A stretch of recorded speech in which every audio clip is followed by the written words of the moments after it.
주영진의 뉴스브리핑 답답합니다만 오늘도 패스트트랙 지정 문제를 놓고 대치하고 있는 정치권 소식 여러분께 자세히 전해드려야 할 것 같습니다. 먼저 국회로 가보도록 하겠습니다. 이호건 기자.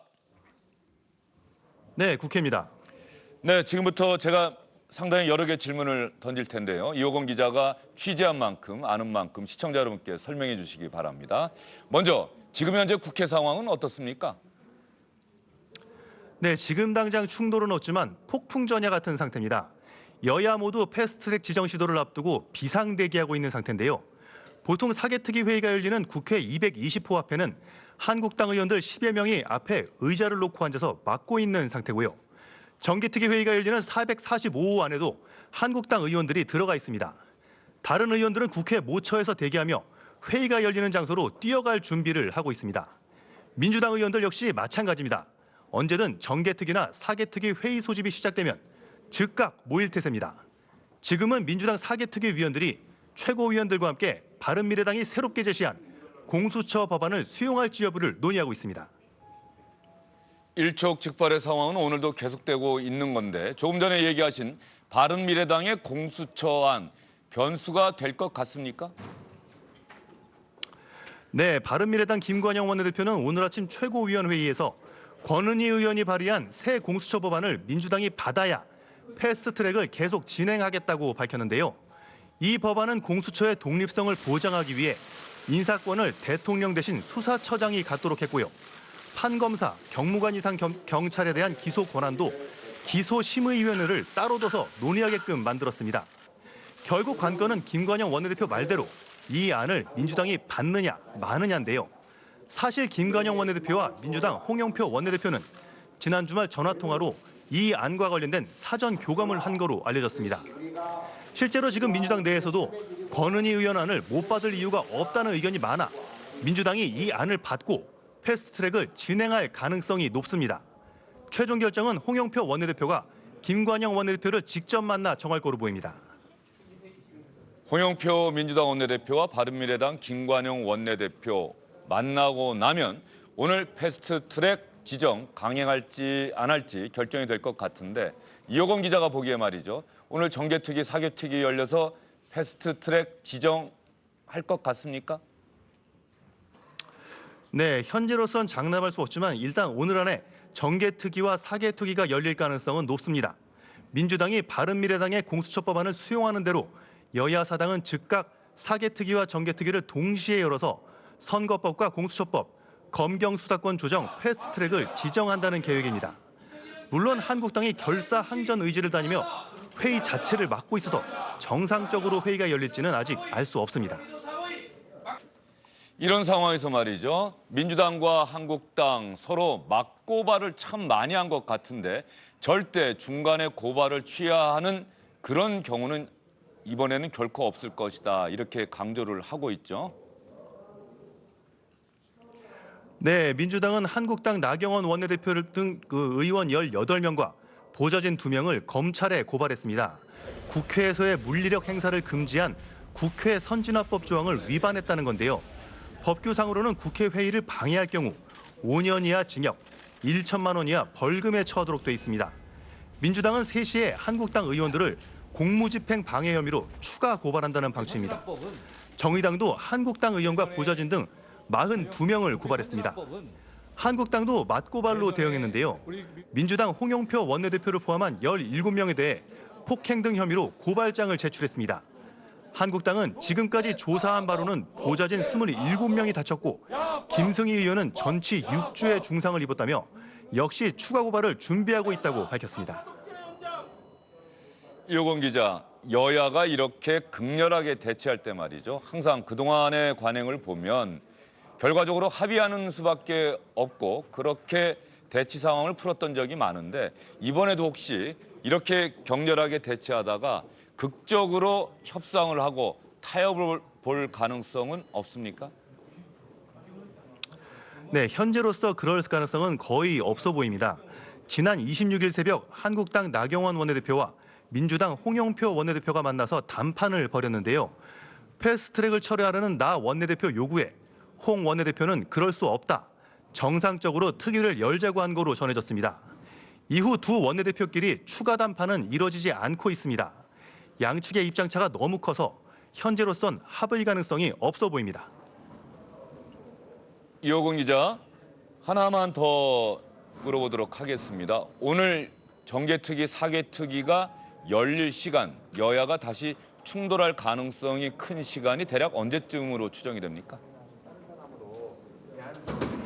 현재로선 권은희 의원이 발의한 공수처 법안이 가장 큰 관건입니다. 그 안이 받아들여지는 대로 바로 정개특위와 사개특위는 동시에 열릴 거고요. 그렇게 된다면 양측의 충돌이 또 불가피해 보입니다. 알겠습니다. 이호근 기자 수고 많았습니다. 이호근 기자가 현재 국회 상황을 여러분께 자세히 설명해 드렸습니다. 바른미래당 권은희 의원이 낸 공수처 설치 법안, 이 법안을 패스트트랙 안건으로 같이 올리는 방안, 민주당이 사실상 동의했기 때문에 민주당과 바른미래당이 합의를 보면은 곧바로 패스트트랙 지정 절차가 시작될 것이다. 아마 오늘 오후 늦게쯤이면은 또다시 사개특위와 정개특위를 민주당을 비롯한 여야 사당이 열 가능성이 크고, 그러면 이미 회의장 입구 회의장 안을 점거하고 있는 한국당 의원 보좌진들과의 충돌이 불가피해 보이는 상황입니다. 이 이야기를 세 분과 함께 더 자세히 이어보도록 하겠습니다. 윤태곤 더모아 정치분석실장, 장성철 공감과 논쟁 정책센터 소장, SBS의 인광기 논설위원 함께합니다. 어서 오십시오. 세 분에게 질문 드리기 전에요. 오늘 아침 회의에서 나왔던 민주당 이해찬 대표의 상당히 강경한 발언을 먼저 시청자 여러분께 들려드리겠습니다. 이해찬 대표 이미 다음 총선부터는 출마하지 않겠다고 천명을 했는데 이번 국회 임기 안에 자신이 해야 될 일이 하나 분명하게 생겼다고 강조했습니다. 어떤 일일까요? 독재 타도 헌법소 이렇게 주창하는 사람들을 보고서 깜짝 놀랐습니다. 이건 제가 70년대, 80년대에 주로 쓰던 구호입니다. 이 구호를 자유한국당 보좌진들하고 의원들이 하는 걸 보고서 독재 수호, 헌법 타도 이렇게 해야 되는 거 아닌가 하는 생각이 들었습니다. 저는 용납할 수가 없습니다. 이 국회를 그대로 두고는 못 나가겠습니다. 반드시 청산할 사람은 청산을 하고 제가 정신을 마무리하겠습니다. 적반하장이라는 말이 너무 어렵습니다. 도둑놈이 매를 든다는 뜻입니다. 도둑놈들한테 이 국회를 맡길 수가 있겠습니까? 제가 정치를 마무리하면서 다시는 대한민국 국회에서 이런 행위에서는 안 된다는 걸 아주 뼈저리게 느끼게 만들도록 마무리를 하도록 하겠습니다. 이해찬 대표가 이런 얘기도 아마 더한 것으로 저는 알고 있습니다. 정의를 위해서 이젠 더 이상 참을 때가 아니다. 분노해야 한다. 이런 이야기도 했는데 말이죠. 인광규 의원, 네. 이해찬 대표가 자유한국당 의원들을 도둑놈으로 비유를 했네요. 네. 그러니까 자기 자신이 민주화 운동을 할 때 저쪽 당들이 대상이었다는 거죠. 독재, 헌법 수호 이런 거. 그런데 이거에 대해서 오히려 거꾸로 지금 독재를 타도하고 민주를 수호하겠다고 이렇게 하니까 이건 얼토당토하는 얘기다. 그래서 내가 지금 이제 선거를 그만두는 입장인데 이번 회기만 끝나면은 그래서 이거에 대해서는 내가 용서하지 않겠다. 심지어는 내가 휴대폰으로 사진을 찍은 거 이게 한 30여 장이 있는데 이거를 가지고 추가로 고발을 하겠다 해서 오늘 의원들하고 그리고 당직자 이런 사람들까지 전부 추가로 고발을 했습니다. 이해찬 대표가 자신의 이름으로 한국당 의원과 보좌진을 고발하겠다는 얘기입니까? 그렇습니다. 지난번에도 이해찬 대표 명의로 했었습니다. 그랬는데 이번에 자기가 직접 채택한다는 건 아닙니까? 자기가 자기 휴대폰으로 찍었던 예. 거 그게 한 30장 정도 되는데 이렇게 해서 직접 내가 고발을 하겠다. 그래서 이건 내가 끝까지 보겠다. 이 도둑놈이라는 표현까지 썼는데 이 국회를 맡길 수가 있겠느냐 이렇게 얘기를 했습니다. 이해찬 대표가 자유한국당을 비판하면서 말이죠. 헌법 수호 독재 타도라고 하는 구호를 자유한국당 의원들이 외치는 걸 보면서 충격을 많이 받았다 이런 이야기를 하지 않았습니까? 화가 났다 이런 이야기를 했는데 시청자 여러분 헌법 수호 독재 타도 하면 비슷한 표현이 생각나지 않습니까? 1987년 6월 항쟁을 경험하신 분들은 아마 기억나실 겁니다. 그때는 호원철폐 독재 타도였지요. 호원철폐 독재 타도. 저도 지금도 기억이 선명한데 순서는 좀 바뀐 것 같습니다.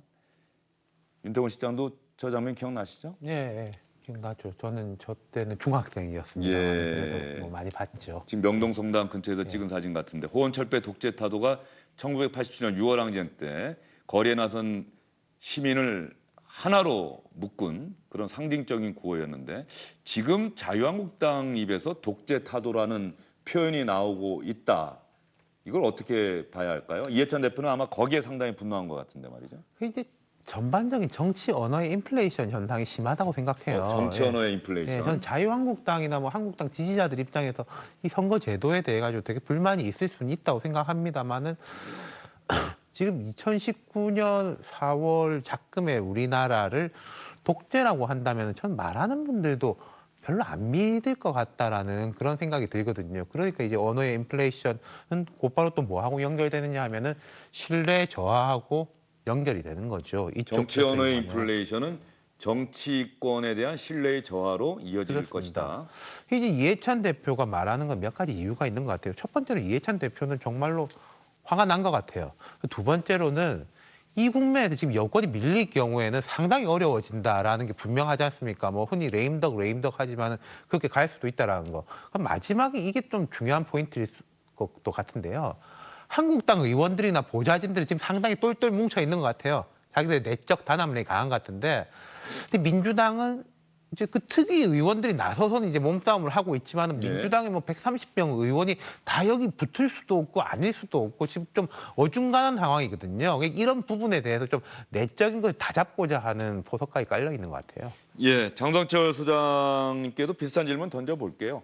87년 6월에 독재 타도라는 구호는 거리에 나선 대학생들, 시민들 사실 위험을 무릅쓰고 저 구호를 외쳤던 시절 아닙니까? 백골단이 언제 들이닥쳐서 몽둥이로 때리고 끌고 갈지 몰랐던 상황인데 지금은 사실은 독재 타도라는 말을 해도 뭐 신체에 위해를 당할 가능성은 거의 없는 그런 상황인데 말이죠. 저 자유한국당의 독재 타도, 헌법 수호 이 발언은 우리 장성철 소장은 어떻게 평가하십니까? 이게 의미가 좀 틀리죠. 그 당시에는 군부 정권을 향해서 한 것은 진짜 독재를 타도하자는 거였고 지금의 독재 타도하자는 것은 야당을 존중해달라, 우리 말을 들어달라 그런 부분이 좀 더 표현돼 있다라고 생각이 들고요. 저기서 독재라고 하는 것은 일방적인 국정 운영이라는 자유한국당의 생각이 반영된 것이다. 맞습니다. 예. 근데 하지만 민주화 운동을 했다라고 하는 이해찬 당 대표가 저렇게 야당을 향해서 막말을 하고 도둑놈이라는 표현까지 쓴 것은 정말 잘못됐고 이것이야말로 정말 적반하장이라는 생각이 들고요. 야당 대표가 저렇게 막말하는 것에 대해서 본인 스스로가 좀 뭐 그러지는 않으시겠지만 좀 반성해야 될 부분이 있다라고 생각을 합니다. 예, 이해찬 대표가 저렇게 얘기한 거를 막말로 지금 평가하시는 겁니까? 그렇죠. 어떻게 야당, 그래도 상대 진영, 그다음에 국민의 어느 정도 일정 지지를 받고 있는 그런 야당에 대해서 도둑놈이라는 표현을 쓰지 않았습니까? 이것은 제가 정치에서 한 20몇 년 있었지만 처음 들어보는 얘기 같아요. 예, 윤태곤 시장 생각은 어떠세요? 이해찬 대표가 도둑놈이라고 자유한국당 의원들을 비유했다. 거기에 대해서 장성철 소장은 막말이다 이렇게 규정을 했는데. 뭐 좀 과하긴 하죠. 제가 아까 언어의 인플레이션 이야기했는데 그 부분에도 있는 건데 모르겠습니다. 이런 이야기하면 항상 그런 분들이 계세요. 50보 100보라 하지 말고 50보하고 100보는 갈라줘야 되는 거 아니냐라고 하시는데 이해찬 대표의 발언은 100보까지는 못 간 한 50보 정도 아닌가 그런 생각이 드네요. 예, 알겠습니다. 윤태곤 시장은 장성철 소장과 좀 생각이 다르다는 거 완곡하게 표현했다 이렇게 이해해도 되겠습니까? 예. 이 시점에서 황교안 자유한국당 대표 이야기도 한번 들어봐야 될 것 같습니다. 이번 사태의 책임은 전적으로 집권 여당인 민주당과 이에 부하 내동하고 있는 야당들의 있음을 분명하게 말씀을 드립니다. 자신들에게 일방적으로 유리한 선거법, 또 대통령 마음대로 다 잡아놓을 수 있는 공수처법, 이런 법들을 내놓고 무조건 패스트트랙으로 가겠다고 하는데 이것을 의회 구테타가 아니면 뭐라고 설명할 수 있겠습니까? 민주당이 야당 시절 식물 국회 만들고 또 국정에 발목을 잡았을 때도 우리 당은 이렇게 일방적으로 국회를 운영한 적이 없습니다. 여당이 됐다고 일방적으로 패스트트랙을 밀어붙이고 국회 선진화법을 야당 겁박용 도구로 남용하고 있습니다. 황교안 대표는 의회 쿠데타라고 하고 민주당이 야당 시절 생각해봐라. 그런데 황교안 대표는 민주당이 야당 시절 자유한국당 또 전신인 새누리당, 한나라당이 어떻게 움직였는지를 잘 알까요? 그런 생각도 좀 드네요. 임광규 위원. 직접적으로 정치권에 몸을 담고 있지는 않았지만 그때 중요한 자리들을 했기 때문에 잘 알고 있겠죠. 그런데 이제 얼마 이 정치권에 발을 들여놓은 지가 얼마 안 됐지만은 지금 하는 말이라든가 특히 지난 주말에 광화문 집회에서 이런 걸 하는 행동들을 보면은 이제 상당히 정치인이 많이 된 것 같아요. 점점 발언 예. 수위가 올라가고 있다면서요? 그렇습니다. 수위도 올라가고 우리가 정치적인 레토릭이라고 있잖아요. 어떤 수사 이런 것들도 보면은 말들이 상당히 정치적으로 변하는 것 같아요. 제가 봤던 것이 우리 보고 극우라고 한다면은 지금 민주당이나 문재인 정권은 극좌라고 하는데 극을 4번을 이야기를 하더라고요. 예. 그래서 극좌라는 거를 대단히 강조를 하고 사실 또 그 토요일 날 광화문 집회하는 날이 장인이 그날 상을 치는 날입니다. 그날 그래서 장지를 가지 않고 곧바로 광화문에 와서 저렇게 해서 강력한 투쟁을 하는 모습들을 보면서 황교안 대표의 발언이 상당히 강해지고 그리고 행동이나 이런 것들이 상당히 정치적으로 빨리 좋게 표현하면 적응하고 있고 좀 안 좋게 표현한다면 변신하고 있다 이렇게 볼 수 있을 것 같습니다. 그렇다고 한다면 말이죠. 황교안 대표 국무총리 또 대통령 권한대행까지 지내고 위기 상황에 놓였던 자유한국당의 구원투수로 등판이 돼서 대표가 됐고 황교안 대표의 리더십, 지도력을 검증할 수 있는 첫 번째 시험대가 바로 이번 패스트트랙을 둘러싼 대치 상황 아닐까 싶어요. 그렇습니다. 이 부분에 대해서 만약에 한국당이 밀리면 황교안 대표와 나경원 대표의 리더십과 지도력은 상당 부분 타격을 받을 수밖에 없죠. 여당이 저렇게 일방적으로 밀어붙이는 부분에 대해서 무엇을 양보하거나 뒤로 물렀으면 이것은 야당으로서는 존재 가치가 없다라고 생각을 합니다. 조금만 더 말씀드리면 이 저번 주에 있었던 패스트트랙 정국과 관련해서는 저는 민주당이 100% 잘못했다라고 생각을 합니다. 왜 그렇게 생각하십니까? 이것은 헌법과 의회의 기본 정신을 쌍그리 무시한 거라고 저는 생각을 하거든요. 전 대략 4가지 정도로 이것이 잘못됐다고 생각을 합니다. 자, 그러면 그 부분은 원래 후반부에 좀 얘기를 들으려고 했는데 4가지 정확하게 좀 얘기 좀 해주세요. 첫 번째, 게임의 룰인 선거법을 제1야당을 배제하고 자기네들끼리 자기네 의견이 맞는 당끼리 모여서 처리하려고 한 적도 없습니다. 87년 민주화 이후에 선거법 등 첨예하게 대립되는 이슈와 관련해서는 여야가 모여서 함께 논의하고 계속 얘기 나눠서 일정한 안을 만들어냈거든요. 그 부분을 깡그리 무시하고 자, 너희들은 여태까지 뭐 했어? 니들 선거법 내놔. 니들 선거법 개정안 우리 마음에 안 들어. 우리 너희들랑 얘기 안 할래? 우리끼리 모여서 처리할래? 이런 식으로 수로 밀어붙이는 것 자체가 의회 민주주의를 완전히 깡그리 무시한 거고요. 예, 두 번째는요. 두 번째는 국회법을 위반한 사보임 문제입니다. 48조 6조의 그 기본적인 핵심은 2가지입니다. 하나는 임시회기 중에서는 사보임 할 수 없다. 두 번째는 본인의 의사에 반해서는 사보임할 수 없다라는 게 핵심 내용입니다.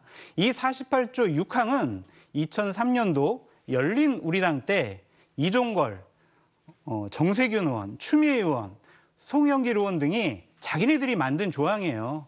이 부분들에 대해서 다른 해석을 한다는 것 자체가 이것은 어불성설이고 적반하장이고 내로남불이라고 저는 생각을 하고요. 3번과 4번은 조금 더 핵심만 간략하게 좀 얘기해 주세요. 네, 세 번째는 이렇게 공수처 법안을 제대로 논의하지 않으면 공정성이 담보되지 않은 청와대 하명 수사기관이 만들어지는 것이다. 옥상옥 조직이 하나 더 만들어지는 것이다. 이렇게 생각이 들고요. 마지막으로는 문희상 의장의 성희롱 문제입니다. 이것은 이제 진보 여당에서는 자 이거는 몸으로 막아서 우리가 어쩔 수 없었다라고 얘기를 하는데 진보 좌파의 여성이면은 성희롱이 되는 것이고 보수 우파 쪽의 의원이면은 성희롱이 아닙니까? 이것도 또한 적반하장이고 내로남불이라고 생각을 합니다. 예, 장소철 소장이 바로 직설적으로 좀 이야기를 했어요. 100% 민주당을 비롯한 여야 사당의 잘못으로 본다. 특히 민주당, 집권당이 민주당의 잘못이다라고 얘기를 했는데 윤태원 실장이 반론할 거 있습니까? 네 가지 이유인데. 제일 뭐 말씀하신 것 중에 핵심은 1번인 것 같아요. 그러니까 이걸 이제 패스트 트랙에 예. 일방적으로 태운다. 근데 이거는 이게 여권이라든지 다른 쪽에서 이야기했다시피 지금 현재 의결이 아니고 상정이고 30일 동안 토론 기간을 강제하는 거기 때문에요. 만약에 지금 그림이 본회의에서 정말 의결을 하려고 하는데 한국당은 막 몰아내고 자기들끼리 투표하겠다라고 한다면은 저도 지금보다 훨씬 더 여권에 비판적일 수 있을 겁니다만은 지금 그걸 같이 등치시키는 거는 조금 이제 궤가 어긋났다는 생각이 들어요. 예, 장성철 소장이 얘기하신 네 가지 사유에 대해서 생각을 달리하시는 분들도 상당히 많을 것 같고요. 일단 그 선거법을 배제했다라고 하는 부분에 대해서는 민주당의 논거는 충분한 시간을 줬고 지난해 12월에 이미 합의까지 했는데 검토하기로 합의까지 했는데도 그 합의 사항을 제대로 지키려고 노력하지 않았다라고 비판을 하고 있죠. 일단은 3월 10일 날 나경원 원내대표가 이 한국당의 선거법 개정안에 관련해서 내놨고요. 그걸 가지고 함께 이제 논의를 해야 된다고 생각을 합니다. 저렇게 밀어붙이기는 안 된다고 생각을 하고요. 문재인 대통령이 어제 북한에서 얘기하셨잖아요. 함께 가자, 기다려주자. 그런 얘기를 왜 북한에는 하고 왜 야당에는 왜 기다려주지 못합니까? 충분히 앞으로도 논의할 시간이 있기 때문에 야당에서 우파 진영에서 저렇게 극렬하게 반대하는 부분에 대해선 좀 더 논의하는 시간이 필요하다고 생각을 합니다. 그러면 장성철 소장에게 이 질문 드려볼게요. 국회 선진화법 누가 만들었습니까? 당시에 여야가 합쳐서 만들었죠. 그러나 어쨌든 2012년 5월에 황우여 당시 네. 새누리당 원내대표를 중심으로 해서 총선에서 승리했음에도 불구하고 네. 이 법안은 우리가 꼭 국회 선진화를 위해서 만들어야 되겠다. 그래서 국회 선진화법안으로 이름까지 붙여졌어요. 국회법 개정이. 네. 그러면 5분의 3, 60%의 합의만 있으면 찬성만 있으면은 330일 동안 이 법안을 패스트트랙, 즉 협상의 진전이 없으면은 자동으로 본회의에 상정을 해서 표결에 붙이자. 이걸 만든 게 지금 자유한국당의 전신이에요. 네. 지금 5분의 3이 합의를 하지 않았습니까? 네. 그 충분히 선거법과 관련해서 얘기할 시간도 있었고 내놓으라고 했는데 막판에 갑자기 던진 것처럼 비춰졌어요. 국민들 많은 분들 눈에. 네. 그런 상황에서 이 선진화법 절차에 따라서 진행하려고 하는 절차를 저렇게 몸으로 막아야 되는 것인가? 이게 패스트트랙 안건으로 상정된다고 해서 처리된다고 해서 지정된다고 해서 바로 표결에 붙여지는 것도 아니고 통과되는 아니죠. 것도 아닌데 네. 그럼 자유한국당의 잘못은 하나도 없느냐? 안건에 따라 전 다르다고 봐요. 선진화법의 근본 취지는 뭐냐면 우리가 민생과 관련된 부분에 대해서 우리가 서로 첨예하게 여야가 대립되면은 이번은 국민에게 피해가 가니까 우리는 민생 법안을 좀 처리를 하자라고 하는 거였습니다. 하지만 이거는 민주주의의 근간인 게임의 룰, 선거법을 결정하는 거 아닙니까? 선거법을 패스트트랙을 통해서 선진화법을 인용하는 것은 그것은 잘못된 적용이다라고 생각을 하고 싶어요. 예, 여기서 말이죠. 저희가 이 공수처 법안은 좀 다른데 말이죠. 선거제 개편 법안과 관련해서 이 패스트트랙으로 지정된다라고 했을 때 330일을 다 채우면 내년 한 3월쯤 되죠. 그렇습니다. 내년 4월이 총선이니까. 그러면 여기서 시청자 여러분들에게 좀 명확하게 설명을 해드려야 될 것이요. 이번에 이 여야 사당이 패스트트랙으로 지정하려고 하는 선거제 개편 법안, 연동형 비례대표제 법안, 이것이 내년 3월에 설사 통과가 된다고 하더라도 내년 4월 총선에 적용될 수가 있습니까? 굉장히 빨리 서둘러야지 된다는 겁니다. 그래서 지난번에 25일까지, 4월 25일까지 상정을 하는 걸로 돼 있었잖아요. 사개특위나 정개특위에다가. 그렇게 해서 이게 맥시멈이, 그러니까 최대한이 330일이지 이게 그 전에 끝날 수도 있거든요.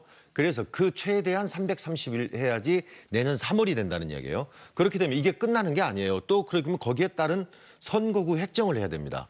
어디를 없애고 어디를 붙이고 이런 것들이 돼야 되고 그런 것들도 넣고 굉장히 여야 간에 첨예하게 또는 여당 내끼리도 그럴 거고 야당 내끼리도 그럴 거고 그러면 굉장히 첨예하게 이게 복잡한 문제들이 있어서 내년 4월에 하려면 굉장히 빨리 가야 됩니다. 그러니까 제가 드린 질문은 지금 임관기 의원이 말하는 그 빨리 돼야 된다라고 하는 건 결과적으로 빨리 된다라고 하는 건 자유한국당과 협상이 된다는 걸 전제하는 그렇습니다. 거거든요. 예. 그러니까 지금 자유한국당이 이 안에 대해서 끝까지 반대하니까 그거를 전제하지 않고 나면 내년 3월이고 내년 3월에 이 법안이 통과된다라고 하는 취지는 내년 총선에는 적용이 안 된다는 뜻 아니냐 이거죠. 선거법이요. 예. 정말 지고지선한 개혁이라면 여야가 합쳐서 새로운 안을 만들게 되면 다음 달이라도 이렇게 바꿀 수가 있습니다. 물론 그렇죠. 당연하죠. 근데 이게 패스트트랙이라는 이러한 강제 규정을 통해서 저렇게 밀어붙이식으로 처리하겠다는 것 자체가 저는 잘못됐다라고 계속 지적을 하는 겁니다. 그러면 패스트트랙에 대해서 말이죠. 저희가 한번 토론을 해야 되는 게 패스트트랙으로 지정한다라고 하는 것이 강행 처리를 의미하는 겁니까? 강행 이게 처리를 의미하는 겁니까? 한국당 입장에서는 이렇게 볼 수 있어요. 지금 330일이라는 게 상임위, 여긴 특위죠 상임위 대신에 상임위 180일, 최장, 법사위 90일, 본회의 60일입니다. 한국당 사람들하고 좀 이야기도 해봤어요. 네. 당신들이 생각하는 최악의 시나리오가 뭐냐. 상임위에서 180일 쥐고 있겠냐. 뭐 바로 일주일만은 아니겠지만 한 달쯤 있다가 더 이상 토론이 좁혀지지 않으니까 표결로 합시다. 땅땅땅 하면 또 이제 막 몸싸움 하다가 한다. 법사위 넘어가면은 법사위는 여상규 위원장이니까 3달 계속 쥐고 있을 거예요. 그럼 3달 끝나고 그다음 또 본회의 가면은 문희상 의장이 2달을 다 쥐고 있겠냐. 또 한 달쯤 있다가 땅땅땅 하면은 빨리빨리 하면은 한 5, 6개월, 뭐 6, 7개월이면은 갈 수도 있다. 우리가 볼 때는 그런 입장인 거죠. 그게 법적으로 가능한 일입니까? 가능하죠. 가능합니까? 그것은, 예. 문희상 국회의장이 60일 채우지 않고도 본회의에 상정할 수 있습니까? 최장 60일 강제 상정인 것이고 60일 있을 때 합의가 됐다라고 하면은 상정할 수 있는 거죠. 직권 상정이 아니라. 그러니까 거기에도 합의가 됐다라고 하는 전제가 들어가야 그렇죠. 되는 것 아닙니까? 그러면 자유한국당이 반대하면은 합의가 안 되기 때문에 상정을 그렇죠. 할 수가 본회의는 없잖아요. 길 수 있는데 180일은 제가 봐도 그 상임위 단계 180일 조금 줄어들 수 있을 거예요. 법사위하고 본회의는 6개월, 180일 기간은 줄어들 수 있다. 예, 임관기 의원. 맞습니다. 그렇기 때문에 그런 시나리오 때문에 자유한국당 입장에서는 이렇게 일단 패스트트랙이 타기 시작하면은 순서대로 해서 야 자기네 자유한국당만 제외하고 나머지 여야 사당이 합쳐서 가면은 330일까지 가지 않고 무조건 내년 4월 총선에서 이게 이루어질 수 있다라고 판단하기 때문에 결사적으로 모든 길목을 지금 차단을 하고 있는 거고요. 또 반대로 여야 사당 입장에서는 이거 그러면 게임의 룰이니까 계속 협의하자. 이게 어느 하루 이틀 했던 게 아니잖아요. 작년 12월에 단식 그래가지고 계속 해오다가 이제는 비례대표를 없애자고 하는 안까지 내놓고 그러면 계속해서 게임의 룰이니까 계속 말만 이렇게 협의만 하자 해갖고는 이건 있을 시작이 될 수가 없는 거니까 일단은 출발을 시키자. 그렇게 해서 거기에서 논의하자. 그러니까 결국은 서로를 믿지 못하고 있고 또 이건 쉽게 말해서 밥그릇 싸움이기 때문에 대단히 치열하게 하고 있는 겁니다. 패스트트랙은 게임의 룰은 안 된다고 한다면은 법을 바꿔야 됩니다. 패스트트랙에는 게임의 룰인 선거법은 안 하는 걸로 한다라고 법에 거기다 못 박아놔야지. 그거를 게임의 룰만은 안 된다라고 이렇게 이야기를 해버리면 패스트트랙은 그러면은 사사건건 이거는 안 되는 거다라고 이야기를 했을 경우에는 이 패스트트랙 존재의 가치가 없어지는 거죠. 제가 장석철 소장이 워낙 강하게 초반부에 4가지 사유를 들면서 100% 여야 사당, 집권당인 여당이 잘못했다고 말씀을 하셨기 때문에 이 격하게 이 토론의 전선이 형성되지 않아서 좀 반대되는 질문을 계속 던지는 건데 말이죠. 자유한국당 논리를 보면 지금 사보용 아까 얘기하셨잖아요. 네. 규정. 네. 국회법의 그 규정 원칙에 따르면 이건 명확하게 바른미래당 김관영 원내대표의 처사는 국회법 위반이고 문희상 의장도 잘못했다고 얘기를 하셨는데 네. 선거법은 여야가 전통적으로 해왔다라고 하는 것도 관행이지 법에 규정된 건 아니지 않습니까? 그렇죠. 예. 그리고 여야 사당이 합쳐서 내놓았다고 하는 거는 60% 과반도 아니고 60%가 넘는 인원이 참석했다는 뜻이기도 하고 이거는 법에 따라서 그렇게 볼 수 있다는 뜻으로 제가 질문을 드리는 거예요. 그러면 논리적인 모순은 혹시 아닌가? 그건 부정한 짓이죠. 불법은 아니지만 부정한 짓이라고 생각을 합니다. 전두환 아까 화면 보여주셨죠. 전두환 대통령의 호언. 이것은 부정한 거라고 생각을 해서 국민들이 일어나지 않았습니까? 선거법을 거듭 말씀드리지만 게임의 룰인 선거법을 이렇게 강행 처리, 수로 밀어붙이겠다는 것 자체가 부정한 일이라고 저는 생각이 들어서 그러니까 선거법은 계속 그렇다고 한다면 공수처 법안은 선거법보다는 상대적으로 저항의 정도, 자유한국당이 저항의 정도, 비판의 강도가 좀 덜하다는 뜻입니까? 어떻습니까? 어찌 보면 공수처법이 야당을 탄압하는 수단으로 쓰여질 수 있어서 야당에서는 오히려 이 부분을 더 신경 쓸 수도 있어요. 뭐 그 얘기를 여러 가지 하자면 좀 복잡을 하지만 그러나 어쨌든 야당이 대화를 안 한다고 그러고 그다음에 선거법의 개정안에 대해서 찬성을 하지 않는다고 해서 여당이 저렇게 수로 밀어붙이는 건 아닌 것 같고요. 그거를 계속 달래고 타협하고 대화하자, 안을 만들자. 그렇게 하는 게 여당의 역할입니다. 여태까지 계속 그런 여당의 역할을 봐오지 않았습니까? 자신들은 회의 못하게 쇠사슬로 묶고 최루탄도 국회의장한테 뿌리고 공중부양하고 이런 식으로 회의를 최루탄 막았었어요. 던진 거는 지금 민주당 의원은 아니죠. 아니죠. 예, 근데 예. 국회에서 그런 일이 예. 벌어지지 않았습니까? 그렇기 때문에 여당의 역할을 해달라. 저는 그렇게 얘기하고 있는 겁니다. 윤태훈 시장님. 제가 냉정하게 생각할 때요.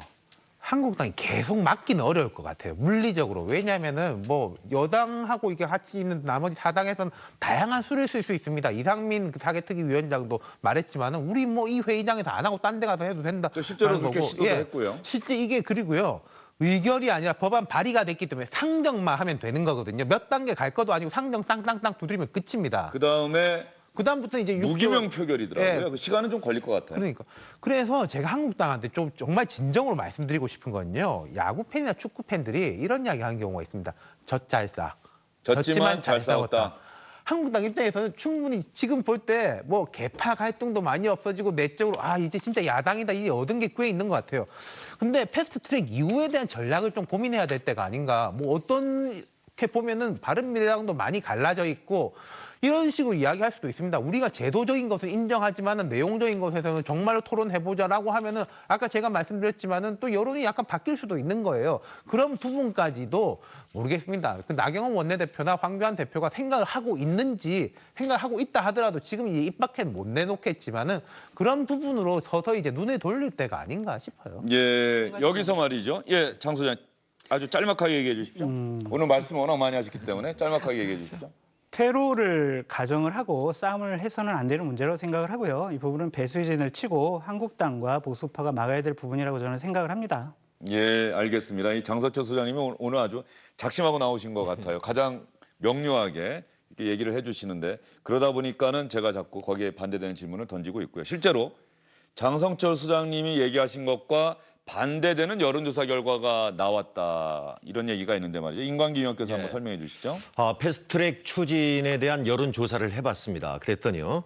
찬성이 53.4%가 나왔고요. 반대는 36.4%. 여전히 이거저거에 대해서 잘 모른다 하는 답변은 10% 정도인데 전체적으로 보면 찬성이 절반을 넘어섰습니다. 한국사회여론연구소가 전국 성인 남녀 1,015명 지난 4월 26일부터 27일까지 조사를 해서 95% 표본 오차의 신뢰 수준은 플러스 마이너스 3.1%포인트입니다.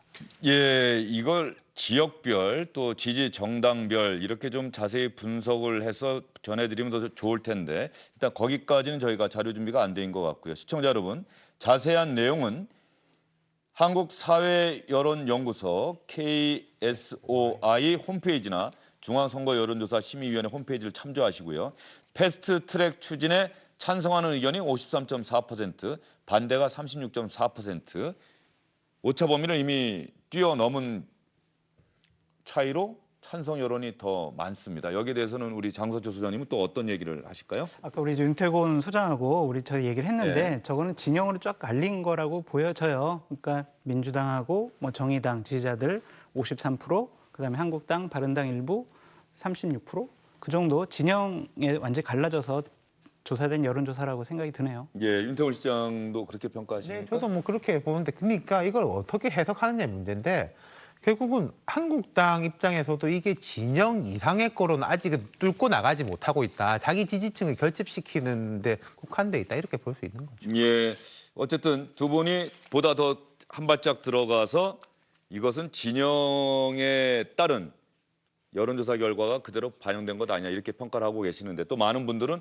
어쨌든 찬성이 53.4% 더 많지 않느냐 이렇게 생각하실 수도 있을 것 같다 이런 생각이 듭니다. 진영이 지금 더 예. 우세하다는 그 뜻인 거죠. 그게 같은 이야기인 거죠. 예. 그렇죠. 그렇다고 한다면 범여 진영을 지지하시는 분들 사이에 적어도 지금 여당이 잘못하고 있다. 이렇게 생각하는 사람은 많지 않다. 이렇게 볼 수 있는 이 거 전선에서는 아닙니까? 이탈이 별로 없다라는 뜻이겠죠. 이거는 반드시 이겨야 될 싸움이다라고 서로가 생각하고 있다. 네. 예. 그러면 이런 상황에서 여당과 야당 저희가 좀 조금 있다가 아마 해법을 한번 얘기를 할 수 있으면 좋겠는데 이런 상황에서 이른바 독인 객인이다. 50보 100보다. 그런데 사실은 이제 이런 주영진의 뉴스브리핑 프로그램 같은 데서는 양비론 이건 철저하게 배제하고 한 발짝 한 걸음 더 들어가서 정말 누가 더 잘못했느냐 누가 더 잘했느냐를 한번 얘기를 해야 할 것 같고 그렇게 얘기해 드리고 싶은데 사실은 얘기를 듣다 보면은 저도 자신 확신할 수가 없으니까 말이죠.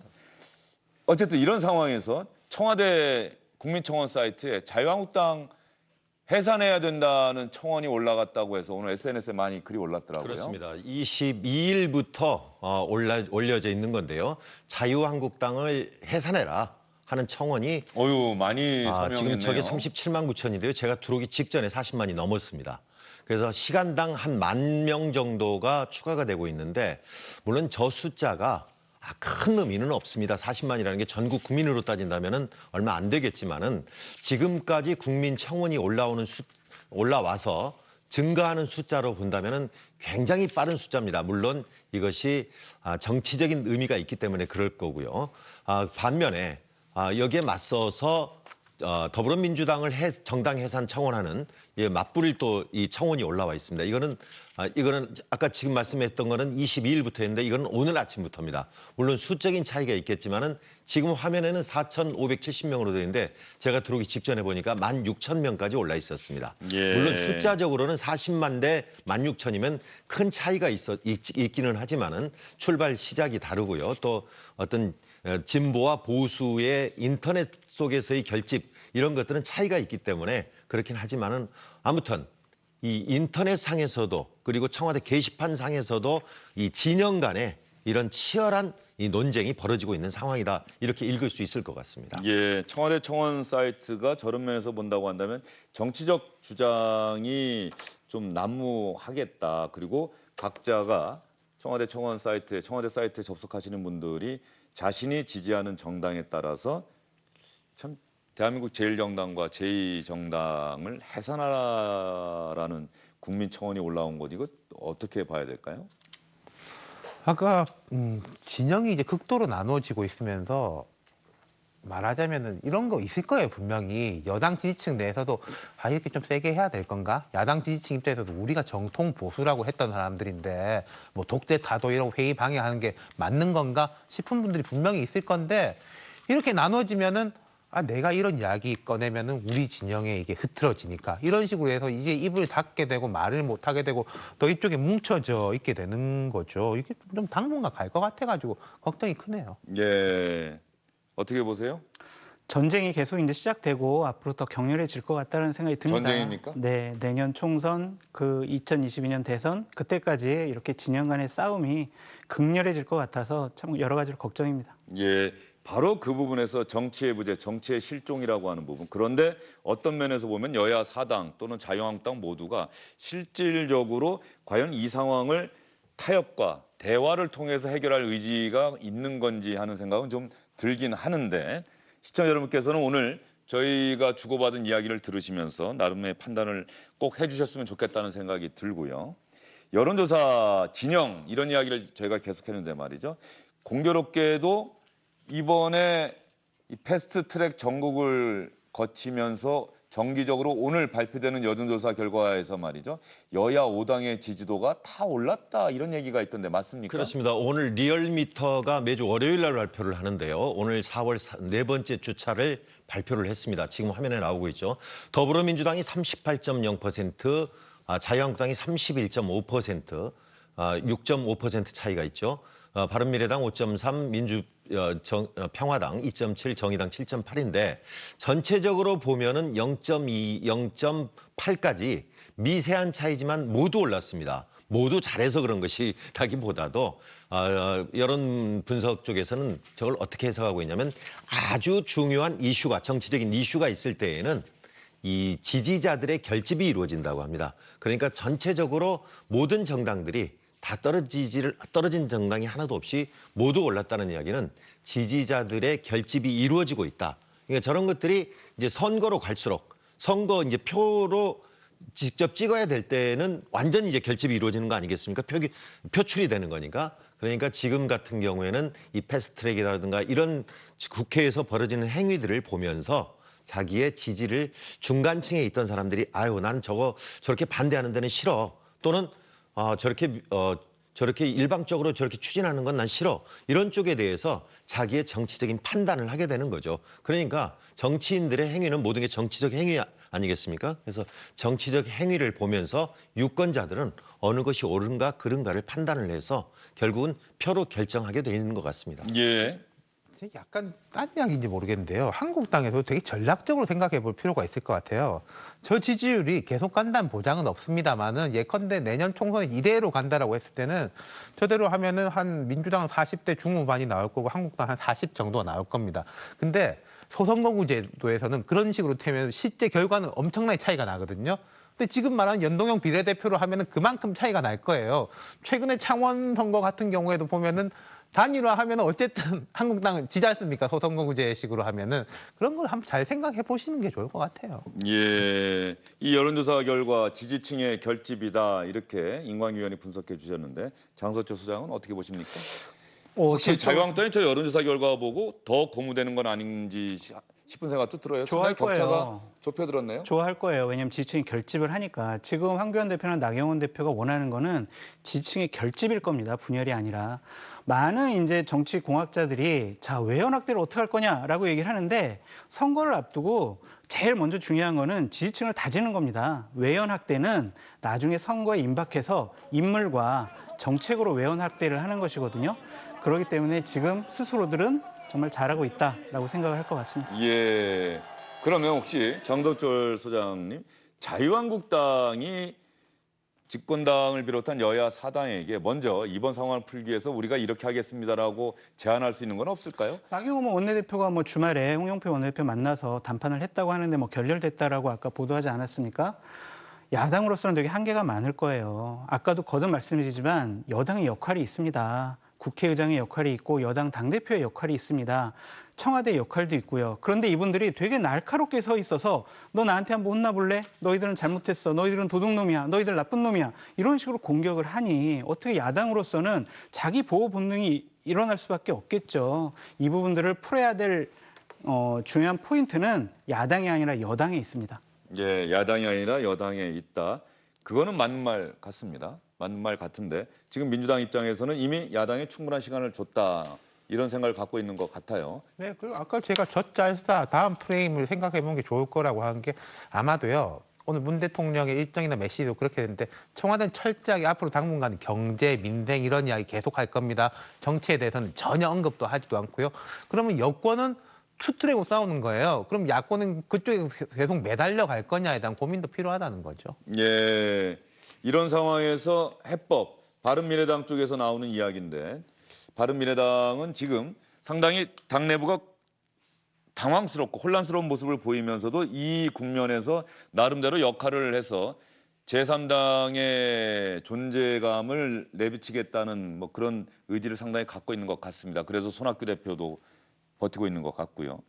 바른미래당에서 나오는 얘기는 여당은 패스트트랙을 일단 뭐 철회하든지 하지 않고 그러면 자유한국당은 모든 걸 풀고서 패스트트랙으로 지정하려고 했던 선거법과 공수처 설치 법안에 대한 그야말로 난상 토론, 끝장 토론에 동참을 하고 그 토론이 끝나고 나면 토론 결과를 토대로 해서 여론조사를 하든 아니면 여야가 합의를 해서 새로운 수정 법안을 내서 여야 합의로 이 법안을 통과시키자라고 하는 그런 안이 바른미래당 안에서 나오고 있는 것 같은데 시청자분들은 어떻게 생각하십니까? 임광규 의원, 현실적으로 이게 가능할까요? 자, 공수처법은 그럴 수도 있다고 봐요. 그런데 지금 사실상 자유한국당이 저렇게 결사항전하는 이유는 공수처법보다는요. 공수처법은 조항들을 서로 조율할 수가 있는 부분입니다.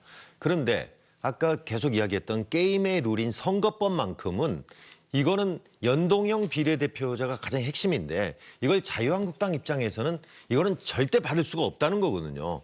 그런데 이거를 뭐 숫자를 좀 줄여보자라든가 이런 것 가지고는 협의가 될 수 있을지 모르는데 자유한국당 입장에서는 연동형 비례대표자는 안 된다는 원칙이 굉장히 강하게 서 있는 거고요.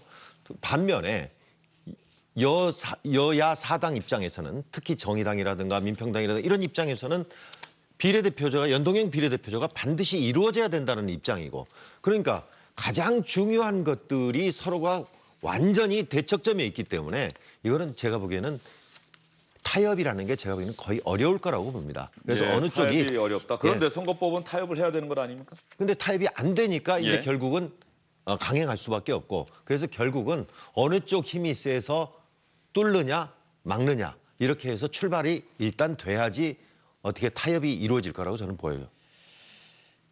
민주당을 비롯한 여야 사당도 나름의 이유가 있고 명분이 있고 의지가 있을 겁니다. 그리고 자유한국당도 분명히 그렇겠지요.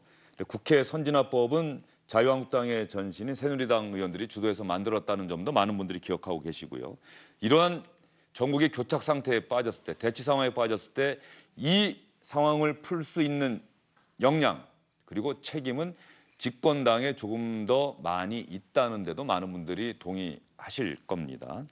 다만 지금 현재 여야 사당과 자유한국당이 맞붙고 있는 그 쟁점 사안들이 정치적으로 보면은 대단히 중요하고 사회 정의를 위해서도 대단히 중요한 법안인 점은 많은 분들도 인정하고 동의하실 텐데 그럼에도 불구하고 정치권 인사들이 입만 열면 얘기하는 경제와 민생 관련 법안은 아니라는 점, 그 점 때문에 많은 분들이 답답해하고 화를 내고 계시는 것 같습니다.